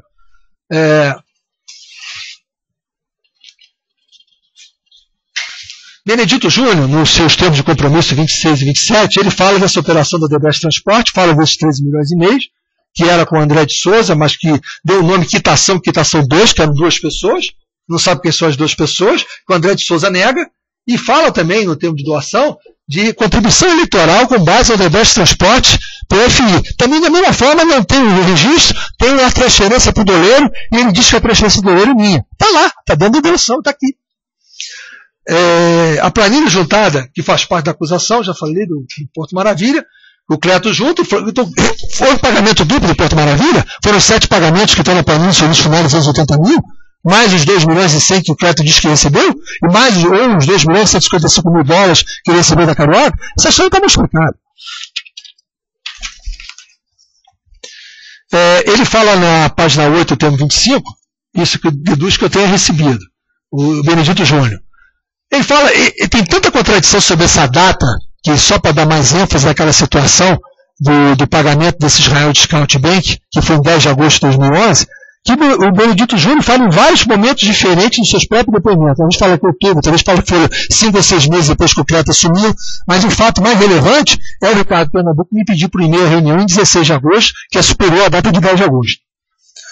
Bom, no caso do aditivo do Porto Maravilha, o Benedito Júnior fala no termo 25 que eu não pedi nada.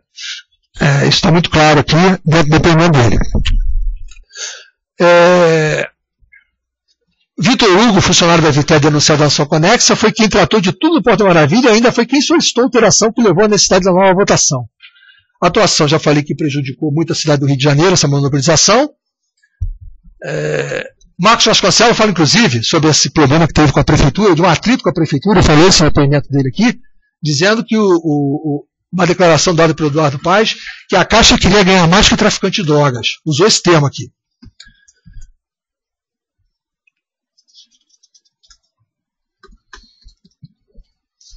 Como eu falei, a Caixa participou de um leilão para o Porto Maravilha, ele não fez financiamento nenhum, a Caixa cumpriu a resolução do Conselho Curador e foi participar de um leilão.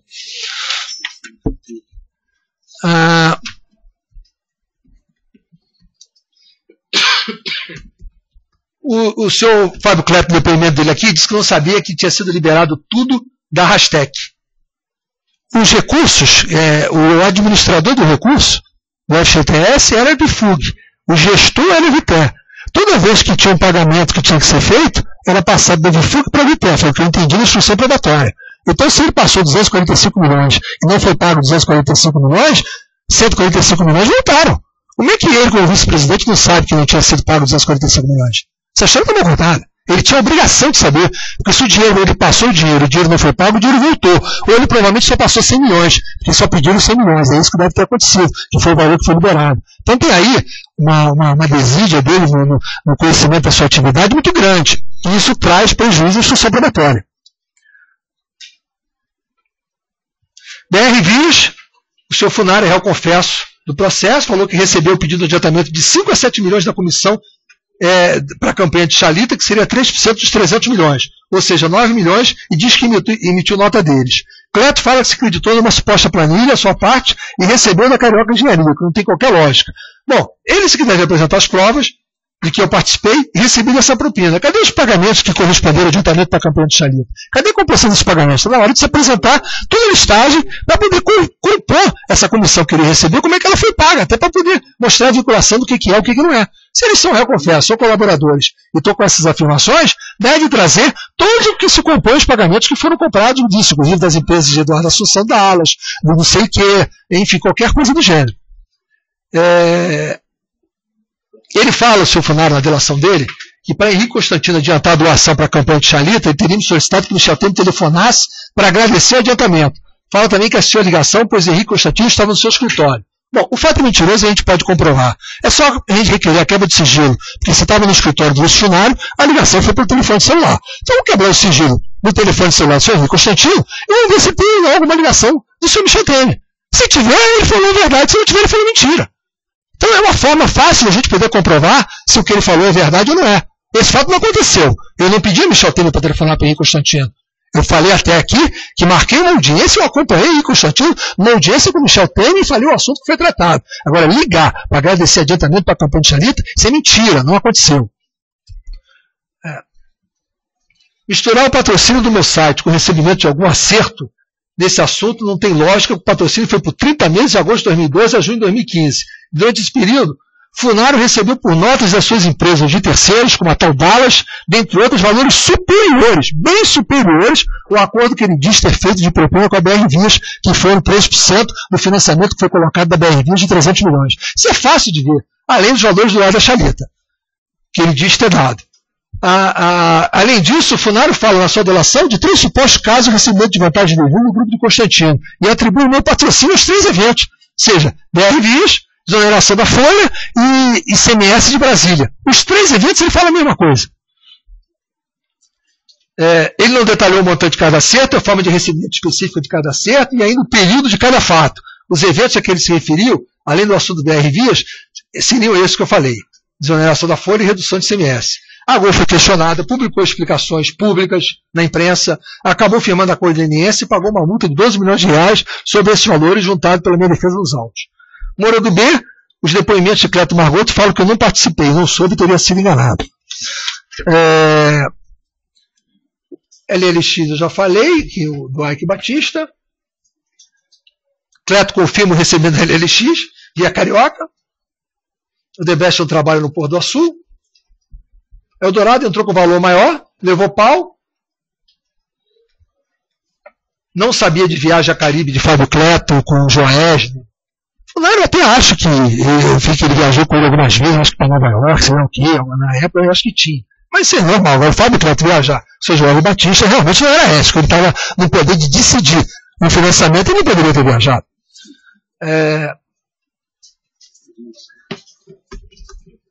Isso aqui eu já falei. Bom, Funaro de ter cobrado e emitido notas, Joel de ter pago, Cleto de ter se creditado uma planilha dele e recebido a Carioca na sua conta. Qual a prova que Funaro me pagou? Qual a prova que a planilha do Cleto tinha minha participação? Qual a prova da minha concordância? Qual a prova que eu recebi? As supostas planilhas de Funaro e Joel têm muitos furos contestados pelos dois e tem muitas omissões, além do que eu já falei aqui, fim de casa e tudo mais, helicóptero, aquilo que já foi falado. Linha amarela, bom, da mesma forma, embora não conste a denúncia, mas conste a delação do Cleto, já falei ao AS Raposo Tavares, que foi toda formalizada antes da entrada do Cleto. Isso que ele fala de Raposo Tavares, que não foi usada na denúncia, foi toda aprovada e feita antes que o Cleto entrou. Ele se acreditou na planilha do valor que a Carioca pagou. Quer dizer, a imaginação tem limite. A CSN, como já foi falado aqui, ela estava com problemas. Mas qual a prova para interferir para boicotar o financiamento? Muito se fala, qual a prova que eu interferi, a não ser a palavra do delator do Fábio Cleto? Já estou acabando, excelência. Bom, foi colocado aqui que os projetos que o governo queria eram rapidamente analisados pela VITER, enquanto os demais sofriam uma verdadeira obstrução da VITER que retardava a análise. Isso era um fato. A VITER só trabalhava naquilo que o governo concordava. Aquilo que o governo não concordava, havia uma obstrução da VITER. Já falei das reuniões, já me perguntou.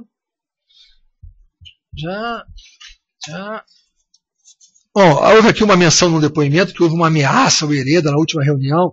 Não teve ameaça, teve uma discussão sobre a circulação dos cargos, que ele não aceitava qualquer troca dos cargos abaixo. Ele fala isso, que tem discussão de cargo. Marcos Vasconcelos fala isso também. Cleto, 3 anos depois, era a rainha da Inglaterra. Na delação do Cleto, no termo número 13, ele fala que depois do assunto Eldorado ser resolvido, houve um pleito para diminuir os covenants e permitiu o maior endividamento do Eldorado. Fala, a fábrica atuou a pedido de Funari, fala até que encontrou o Funari pessoalmente e lhe prometeu R$1 milhão de isso. Não me lembro de ter visto isso. Fábio disse que não recebeu. Não me lembro de ter visto isso na delação de Funari. Pode ser que tenha, mas eu não vi. A denúncia fala, na página 9, que Cleto sabia dos projetos por causa de uma instância chamada Comitê de Recepção de Projetos, que tinha a participação de membros da FUG. Só que esse comitê foi criado em 2013, pela informação que eu apurei. Então, não tem sentido dizer que durante 2 anos ele sabia dos projetos. Os depoimentos de João Grassi e Imediato não deixam dúvidas da regulamentação em 2014 do pedido de vista. Quando houve o rompimento de Cleto com o Funari, eu desconhecia que eles estavam falando. Fábio falou aqui que entregou o currículo em 2010, também que não é verdade. E outra coisa, os currículos que eu recebi do seu Funari não era para carro de caixa. Para carros. Como eu recebi de vários. Não foi pedido, ele não foi entregou o currículo para colocar na vice-presidência da Caixa, até porque não tinha esse tipo de situação. Entregou currículos, como entregou o que eu falei, entregou currículos para os cargos específicos que pudesse encaixar cada currículo. Ninguém disse aqui que me entregou currículo de Caixa. Ninguém me entregou currículo de Caixa. Bom, o resumo, Excelência, para dar uma palavra final e acabar, é que a denúncia conta com os fatos do FI e das carteiras administradas. Do FI são BR Dias, Eldorado, Brado, Realma, Peixe Energia, CSN e Petrobras. Das carteiras administradas tem o Porto Maravilha, Acupolo, Saneatins, Rastec e Lança. No caso do FI, além da nomeação do Fábio Cleto como representante da Caixa no FI ter sido de responsabilidade do presidente da Caixa, a instrução probatória só traz palavras de relatores e operações financeiras entre Lúcio Funari e Grupo Gol e Eldorado, onde se comprova a participação dele, mas não a minha. A Brado não tem qualquer prova. A CSN, Realma, Peixe Energia e Petrobras são operações que não saíram. Com relação às carteiras administradas, a Acupolo e Saneatins são de responsabilidade da Odebrecht e cujo delator responsável pelo pagamento da suposta propina é o ex-presidente da Odebrecht Ambiental que nega qualquer pagamento ou combinação. Quanto à Rastec, a empresa nega. Não existe qualquer prova de promessa ou pagamento, a não ser as palavras dos delatores que se acreditaram numa suposta planilha feita por eles mesmos e supostamente teriam recebido, mas não apresenta qualquer prova. Quanto à Lança, ninguém fala, só o delator Cleto que afirma ter se acreditado numa planilha feita por ele. Não há qualquer comprovação. Quanto ao Porto Maravilha, se eu estiver atrapalhando, eu posso esperar, Excelência. Não, você pode ir. Quanto ao Porto Maravilha, existe a comprovação de depósitos bancários no exterior na conta do próprio ex-vice-presidente da VIFUG, Fábio Cleto, e na conta que atribuíram ao Henrique Alves. As outras 2 contas não têm nada a ver com qualquer beneficiário. Funari fala que recebeu se acreditando numa planilha feita por ele mesmo sem comprovação. Além disso, existe o ato de ofício do Conselho Curador do FGTS, aprovando a resolução, autorizando a participação da Caixa na operação consorciada urbana do Porto Maravilha, onde votaram Morena Franca de Fui e André de Souza, real nação conexa, e com depoimento aqui do delator da Odebrecht, Benedito Júnior, dizendo ter pago a ele 4 milhões de propina pelo Porto Maravilha. Também temos que no Conselho da VIFUG, quem aprovou a operação foi Joaquim Lima, ex-VIFUG, que depois, por solicitação de Vitor Hugo, Real Nação Conexa e Marcos Vasconcelos, submeteram uma segunda votação para aumentar o intervalo da proposta da Caixa no leilão, que seria realizado. O valor passaria de R$ 545 no CEPAC para um intervalo de 545 a 560. O leilão não teve competidor, saiu pelo preço mínimo de R$ 545 e a segunda aprovação foi desnecessária. Se não tivesse havido a segunda aprovação, a Caixa teria ganho o leilão de qualquer forma. Além disso, o depoimento de Cleto fala que seria desnecessária a aprovação da VIFUG, já que estaria aprovada na VITER e, com isso, virtualmente aprovada na VIFUG, já que 4 dos 5 votantes do Conselho da VIFUG já haviam votado e aprovado no Conselho da VITER. Por fim, é importante destacar que não foi financiamento sim um leilão, onde a Caixa poderia não ganhar, tanto que a Caixa se preparou para uma possível disputa aumentando o preço a ser ofertado na disputa, comprou CEPACs, título público, e não contratou financiamento ou obras. Funari, no seu depoimento, aqui falou que vendia fumaça, porque Cleto não tinha qualquer poder. Tudo era feito pela VITER, tanto no FI quanto nas carteiras administradas. No FI, Cleto tinha um voto em 12. Nas carteiras administradas, como ele mesmo falou, estando aprovado no Conselho da VITER, estava virtualmente aprovado no Conselho da VIFUG, já que 4 dos 5 votantes já teriam aprovado no Conselho da VITER e não iriam mudar o voto. Funari falou também que tinha que torcer pelos outros 8 votos, já que o quórum mínimo para a votação do comitê do FI era de 9 membros. As considerações que eu queria fazer pela minha alta defesa, eu agradeço a Vossa Excelência a paciência e a oportunidade para que eu possa exercer a minha defesa. Tá, nós só pontualmente do que ele falou, o Ministério Público, nessas últimas palavras dele, né? alguma manifestação pontualmente sobre as últimas palavras? Nenhuma pergunta? Doutor Delmanto, doutora Júlia, doutor Marcelo? Sem perguntas, excelência. Muito bem. Doutor Bruno, o senhor quer fazer alguma pergunta? Doutor Délio? Também não. Então nós encerramos aqui o depoimento do senhor Eduardo Cosentino da Cunha. Bom, nós podemos